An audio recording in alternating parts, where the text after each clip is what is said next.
बहुत लैंडस्लाइड आती है तब असर पड़ेगा निश्चित तौर पे, एंटी इनकम्बेंसी फैक्टर को होगा।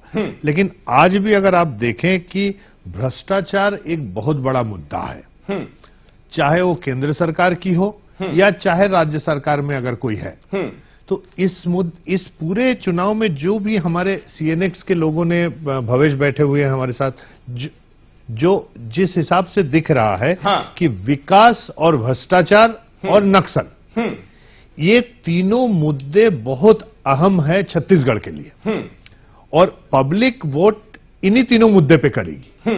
रमन सिंह सरकार एक तरफ जहां कह रही है विकास विकास विकास, उसी तरफ भ्रष्टाचार में उनके ऊपर भी, उनके पूरे मंत्रिमंडल के ऊपर लोगों की नाराजगी है, कांग्रेस का बहुत आरोप है उनके ऊपर। लेकिन कांग्रेस जो भ्रष्टाचार के आरोप में कांग्रेस कुछ कर नहीं पा रही, क्योंकि केंद्र सरकार पे उनसे बड़े बड़े आरोप है।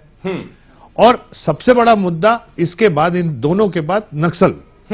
तो हमारा जो सर्वे, जो भवेश ने, उनकी एजेंसी ने, सीएनएस ने किए, सेफोलॉजिस्ट हमारे साथ भवेश हैं, तो ये जो मुद्दा है, ये दरअसल विकास, भ्रष्टाचार और नक्सल, ये तीनों के इर्द गिर्द घूमती हुई दिख रही है, जो रिपोर्ट मैं देख रहा हूं। अमित, बिल्कुल, मैं भावेश जी से जरूर यहां पर सवाल करूंगा। शुरुआती तौर पर मैं उनसे ही पूछना चाह रहा था। भावेश जी, तमाम मेहमान हमारे साथ बने हुए हैं, क्योंकि एक स्थिति बड़ी स्पष्ट हो जाए कि सर्वे का आधार, आप चुनाव विश्लेषक हैं, सीएमडी हैं सीएनएक्स के, सर्वे का आधार, और जिस बात को प्रज्ञान जी काफी महत्वपूर्ण कह रहे थे कि जो आपने टटोलने की कोशिश भी की इन तमाम स्थितियों में, मुद्दे उनके रास्ते से कैसे सरकार की डगर बन रही है, जनमानस में विकास, भ्रष्टाचार, ये तमाम चीजें जो आधार रही पूरी, वो एक जल्दी आरंभिक तौर पर मैं आपसे समझना चाहता हूं, जो सर्वे का एक बड़ा आधार रहा, नींव रहा।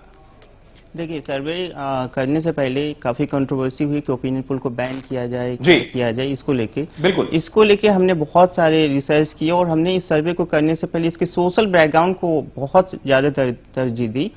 और जो छत्तीसगढ़ का सोशल बैकग्राउंड है उसको ध्यान में रखते हुए हमने ये सर्वे किया, और ये 19,200 हमारा सैंपल साइज है, जो कि छत्तीसगढ़ एक छोटे राज्य के लिए बहुत बड़ा सैंपल है। अब आते हैं आपके वोटिंग परसेंटेज को लेके कि 75% लोगों ने कहा कि हम वोट करेंगे।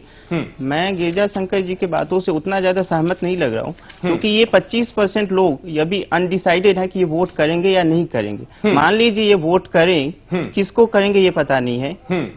तो ये मेरा कहना ये है कि ये बीजेपी और कांग्रेस, जो मुख्य दो पार्टियां हैं वहां पे, इन दोनों की नाकामी है कि 5 साल में इन्होंने इन 25% लोगों को समझा नहीं पाए हैं कि ये आपके फेवर में वोट करे। तो मेरे ख्याल से ये 25% वोट यदि वोटिंग के टाइम तक, जिस दिन वोटिंग है उस दिन यदि ये लोग करते हैं, तो ये जिधर ही मूव करेंगे उस पार्टी की जीत ज्यादा होगी और उसकी संभावना जीतने की ज्यादा होगी।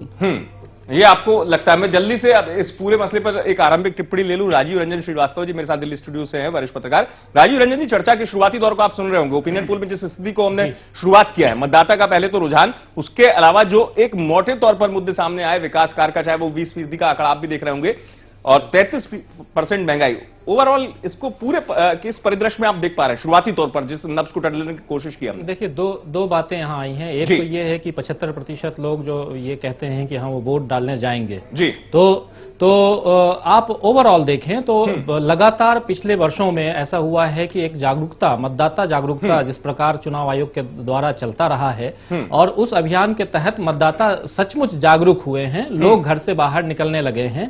और ये पिछले विधानसभा चुनाव का भी, और जितने अभी जो पिछले 2 सालों में जो चुनाव हुए हैं उस पे भी आप देख सकते हैं कि लोग बाहर निकल के आए हैं। तो ये अच्छी बात है। पहले क्या होता था, जब एंटी इनकम्बेंसी फैक्टर काम करती थी तब लोग बाहर निकल के आते थे कि चलो इस सरकार को उखाड़ फेंकना है, बाहर निकालना है। लेकिन अभी अगर रिटेन करना है तब भी लोग आ रहे हैं। तो ये 75% लोग जो हैं वो बीजेपी के पक्ष में आएंगे कि कांग्रेस के पक्ष में आएंगे, ये जानना बहुत ही मजेदार होगा उस समय।